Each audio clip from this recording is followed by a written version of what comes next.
Hello everyone, চলে এসেছি নতুন একটা ভিডিও নিয়ে। এটা ছিল আমার 9th মের ফার্স্ট ব্রাইড। লোকেশন ছিল শালবাড়ি, আর সেকেন্ড ব্রাইডের লোকেশন ছিল ফালাকাটা। তো আমরা ফার্স্ট ব্রাইডের লোকেশনে চলে এসেছি, আর এখানে ব্রাইডের ফ্রেন্ড এসেছিলো আমাদের রিসিভ করতে। তো আসার পর দেখি ব্রাইডের ফটোশ্যুট হচ্ছে। তো আমরা ব্রাইডের সাথে কিছু কথা বলে একদম ব্রাইড যেখানে রেডি হবে রুমে চলে আসি। এরপর আমাদের ব্রাইডও কিছুক্ষণ পর চলে আসে। ব্রাইড একদমই লেট করায়নি আমাদের। তো ফার্স্ট ব্রাইড লেট করলে আমাদের সেকেন্ড ব্রাইডের ক্ষেত্রে অনেক সময় প্রবলেম হয়ে যায়। আর এখানে ব্রাইডের হেয়ার ক্লিপিং চলছিল, টাইমও কম ছিল যেহেতু ব্রাইডও খায়নি। তো ব্রাইডের মা এখানে খাইয়ে দিচ্ছিল, আর যেহেতু ক্রিম্পিংও চলছিল ব্রাইড খাচ্ছিল, সে কারণে মেকআপটা স্টার্ট করতে পারিনি।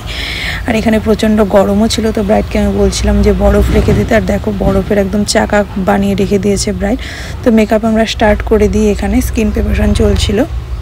তো যেহেতু দুটো ব্রাইড ছিল সেভাবে ভিডিও ক্লিপ নেওয়া হয়নি, তবুও অল্প কিছু ভিডিও আমি তোমাদের সাথে যেগুলো নিয়েছি শেয়ার করছি। এখানে ব্রাইডের বেস মেকআপ, আই মেকআপ সবই কমপ্লিট হয়ে গেছে, হেয়ারস্টাইল বাকি আছে। তো আজকের ব্রাইড কিন্তু ছিল আমাদের নন বেঙ্গলি ব্রাইড।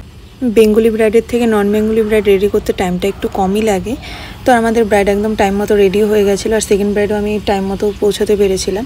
তো সেকেন্ড ব্রাইডের মেকআপ ভিডিওটা আমি নেক্সট পার্টে আপলোড করবো। আর আজকের ব্রাইডের লুকটা তোমাদের কেমন লাগলো তোমরা অবশ্যই জানিও। ভালো লাগলে অবশ্যই লাইক কমেন্ট করো। আবার দেখা হবে নেক্সট ব্রাইডের ভিডিওতে। চলো আজকের মতো